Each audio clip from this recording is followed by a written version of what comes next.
A very good morning to all of you. I am Dr. Ranjita and you all are welcome to Zumexa classes.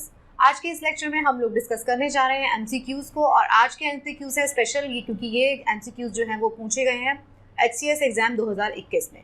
तो Haryana PCS का जो 2021 का exam था उसमें जो science and technology से related question पूछे गए थे हम उनको डिस्कस करने जा रहे हैं।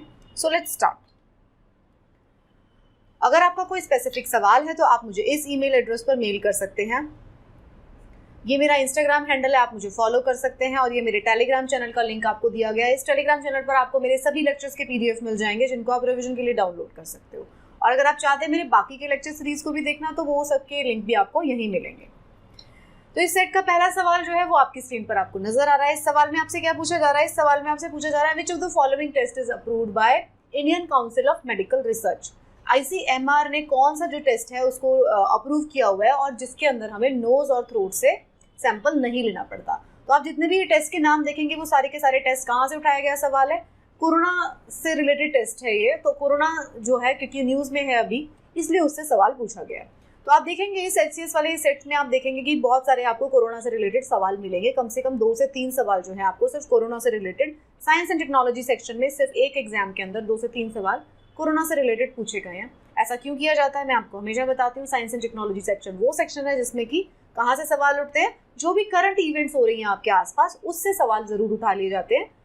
साथ में कहाँ से आते हैं? NCERT से। जो static portion plus current portion, हर एक टॉपिक के दो एस्पेक्ट्स होते हैं। ये सिर्फ साइंस एंड टेक्नोलॉजी की बात नहीं कर रही, बाकी सभी के सभी जितने भी एस्पेक्ट्स हैं, चाहे आप पॉलिटी की बात करें, ज्योग्राफी की बात करें, हिस्ट्री को छोड़ के, तो बाकी के सारे सब्जेक्ट में क्या होता है हमेशा हिस्ट्री को छोड़ के स्टैटिक और करंट 2 पोर्शंस में डिवाइड रहता है पूरा सेट। तो देखिए अब इस टेस्ट में आपसे पूछा जा रहा है, इस सवाल में पूछा जा रहा है reverse transcription polymerase chain reaction test, rapid antibody test, rapid antigen test और ट्रू नेट टेस्ट। देखिए रैपिड एंटीजन टेस्ट तो आपको पता है उसमें स्वाब लेना पड़ता है, लेकिन जो रैपिड एंटीबॉडी टेस्ट है बहुत सारे लोगों ने आप में से करवाया भी होगा और अगर नहीं भी करवाया तो आपको पता जरूर होगा। उसमें क्या करेंगे, फिंगर टिप से प्रिक करके आपका थोड़ा सा ब्लड लिया जाएगा और उससे आपकी एंटीबॉडीज को टेस्ट किया जाएगा। तो this is the right answer.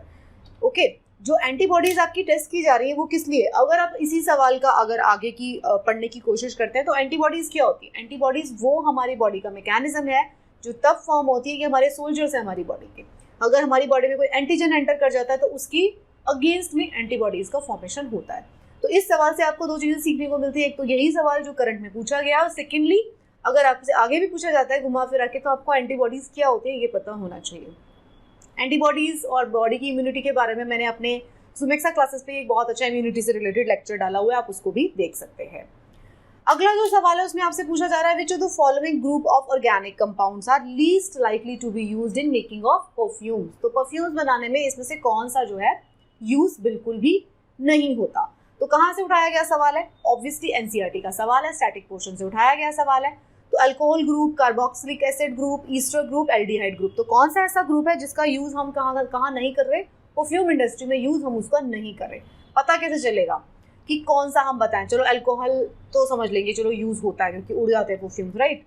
Carboxylic acid group है, ईस्टर ग्रुप है, एल्डिहाइड ग्रुप है। तो इसका जवाब जो है आपको सीधा नहीं, आपको रिवर्स उससे मिलेगा क्योंकि हमने, आप याद करिए जो सोप फॉर्मेशन की रिएक्शन होती है, जब सोप फॉर्मेशन होती है, हमने NCERT का बहुत इंपॉर्टेंट टॉपिक है, हमने पढ़ा भी था। तो जो सोप फॉर्मेशन की जो रिएक्शन है उसके अंदर किसका यूज हो रहा है? इसमें से कार्बोक्सिलिक एसिड ग्रुप का यूज जो है वो सोपोनिफिकेशन रिएक्शन में यूज किया जाता है। तो यही वो ग्रुप है जिसका परफ्यूम इंडस्ट्री में यूज नहीं किया जाता, सोपोनिफिकेशन इंडस्ट्री में यूज किया जाता है। सोप फॉर्मेशन होती है कार्बोक्सिलिक एसिड ग्रुप की वजह से। तो NCERT का सीधा सीधा ये सवाल था, तो इसका जवाब है B। देखिए कुछ सवालों के जवाब जो होते हैं आपको हमेशा सीधे नहीं मिलते, डायरेक्ट नहीं मिलते, इनडायरेक्ट ढूंढने पड़ते हैं। तीसरा सवाल अगेन NCERT का सवाल, विच acid is use for cleaning gold ornaments. अब गोल्ड की ज्वेलरी है उसको साफ करने के लिए कौन से एसिड का यूज किया जाता है? देखिए ज्वेलरी के बारे में खास बात क्या होती है, ज्वेलरी उन मेटल्स की बनाई जाती है, चाहे वो सिल्वर हो, चाहे वो गोल्ड हो, चाहे वो प्लैटिनम हो। इन तीनों मेटल्स की खास बात क्या हुई? ये इनकी खास बात ये है कि ये बहुत सारे केमिकल्स के साथ रिएक्ट नहीं करते, बट यहाँ पे दिए गए हैं एसिड्स। तो एसिड्स जो होते हैं वो बहुत ज़्यादा स्ट्रॉन्ग केमिकल माने जाते हैं क्योंकि उनका pH बहुत लो होता है। तो pH उसका लो होने की वजह से एसिड जो है जनरली गोल्ड, सिल्वर और प्लैटिनम के साथ कोई रिएक्शन नहीं होता मेटल्स का, बट अगर आप बहुत ज़्यादा स्ट्रॉन्ग एसिड्स को यूज़ करते हैं तो थोड़ा रिएक्शन हो सकता है और इसी तरीके से उसको साफ करने के काम भी लिया जाता है, राइट। अब डायरेक्ट बताइए कौन सा इसका सही जवाब है, नाइट्रिक एसिड है, बोरिक एसिड है, सल्फ्यूरिक एसिड है या ऑक्सैलिक एसिड है, इसका कौन सा सही जवाब है। देखिए एक चीज़ तो आप समझ लीजिए कि इन चारों में से कोई भी ऐसा सिंगल एसिड नहीं है जिसको हम यूज़ करते हैं। जो इसका सही जवाब है उसको एक कॉम्बिनेशन में यूज़ किया जाता है, और उस कॉम्बिनेशन के बारे में मैंने आपको एनसीईआरटी में बहुत अच्छे से पढ़ाया था। एनसीईआरटी का सवाल है अगेन, तो इसका सही जवाब बनता है नाइट्रिक एसिड। तो नाइट्रिक एसिड जो है उसको मिलाया जाता है HCl के साथ। तो hydrochloric acid plus nitric acid को मिलाया जाता है, मोलर कॉन्सेंट्रेशन कौन सा रखते हैं 3:1, 3 हाइड्रोक्लोरिक एसिड 1 नाइट्रिक एसिड, इन दोनों को मिला के बनाया जाता है एक सॉल्यूशन जिसका नाम है एक्वा रेजिया।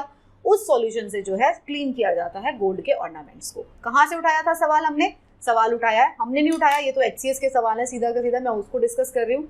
आपको समझ में आ रहा होगा कि देखिए कितने सारे सवाल एनसीईआरटी से पूछे जाते हैं। तो अगेन ये एनसीईआरटी से उठाया गया सवाल है। इस चार्ट में मैंने आपको दिया गया है कुछ एसिड्स के नाम है और उनका केमिकल फॉर्मूला क्या है, कॉमन नेम उसको क्या कहा जाता है और उसके यूजेस क्या क्या होते हैं। तो आप इस PDF को डाउनलोड करके इस वाले चार्ट को रट लीजिएगा, क्योंकि एनसीईआरटी में जितने एसिड जितने केमिकल्स ये जो पूछे जाते हैं मैं आपको हमेशा बताती रहती हूँ कि चार्ट के थ्रू जो है आप उसको जरूर से लर्न कर लीजिए। स्टेट PCS के फेवरेट सवाल होते हैं। सवाल नंबर 4 जो आपको स्क्रीन पर आपको दिखाई दे रहा है, अगेन इन एनसीईआरटी का सवाल पूछा क्या जा रहा है, which of the following does not involve total internal reflection. Total internal reflection इसमें से कौन सा इन्वॉल्व नहीं होता, बताएं इसका सही जवाब, जल्दी से बताइए।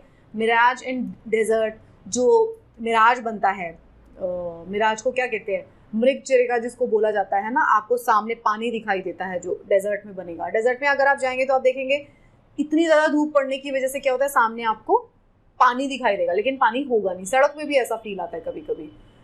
क्लेडियोस्कोप एक इंस्ट्रूमेंट का नाम है। डायमंड स्पार्कल, डायमंड जो स्पार्कल करता है वो टोटल इंटरनल रिफ्लेक्शन की वजह से होता है क्या। Transmission of light rays in optical fibres, वो किस तरीके से होता है। तो ये सारी चीज़ें जो है इन सब के बारे में हमने डिस्कशन किया था। कब किया था, एनसीईआरटी की सीरीज में मैंने आपसे डिस्कस किया था। तो बताएं इसका सही जवाब क्या है। देखिए टोटल इंटरनल रिफ्लेक्शन के बारे में जब आप पढ़ेंगे ना फिनोमेना के बारे में, तो उसमें हम एग्जाम्पल ही लेते हैं। इसमें से 3 जो है वो उसके एग्जाम्पल ही है। मिराज फॉर्मेशन, डायमंड का स्पार्कल, ऑप्टिकल फाइबर्स का वर्किंग, इन सब का ये सब किसके एग्जाम्पल है, ये टोटल इंटरनल रिफ्लेक्शन के एग्जाम्पल है। तो बहुत आसान सवाल है एनसीईआरटी से। क्लेडियोस्कोप जो होता है इंस्ट्रूमेंट, इसके अंदर रिफ्लेक्शन जरूर यूज होता है but total internal reflection use नहीं होता है। टोटल इंटरनल रिफ्लेक्शन नहीं होता है, इसके अंदर रिफ्लेक्शन जरूर होता है। तो यही है इसका सही जवाब, राइट। डिटेल अगर आप जानना चाहते हैं तो देखिए हर एक क्वेश्चन में, जब मैं अपनी एनसीईआरटी सीरीज जो मैंने आपसे ली है तो आप उसको देख सकते हैं। क्वेश्चन में मुझे जहाँ जहाँ लगता है अगर कोई नया कॉन्सेप्ट उठाया जाता है तो मैं उसको जरूर एक्सप्लेन आपको कर देती हूँ। सो दैट्स इट, यही सेट के कुछ सवाल थे। आपको आई होप सॉल्व करके काफ़ी मज़ा आया होगा और साथ में आपको समझ में भी आया होगा कि किस तरीके से स्टेट PCS जो है एनसीईआरटी के ऊपर फोकस सवालों को पूछते हैं या फिर करंट अफेयर से रिलेटेड सवालों को पूछते हैं। सो आगे 2-3 सेट में हम हरियाणा सिविल सर्विसेज के एग्जाम में पूछे गए, 2021 एग्जाम में पूछे गए साइंस एंड टेक्नोलॉजी के सवालों को डिस्कस करने जा रहे हैं। So thank you so much, पढ़ते रहिए, best of luck for your preparation.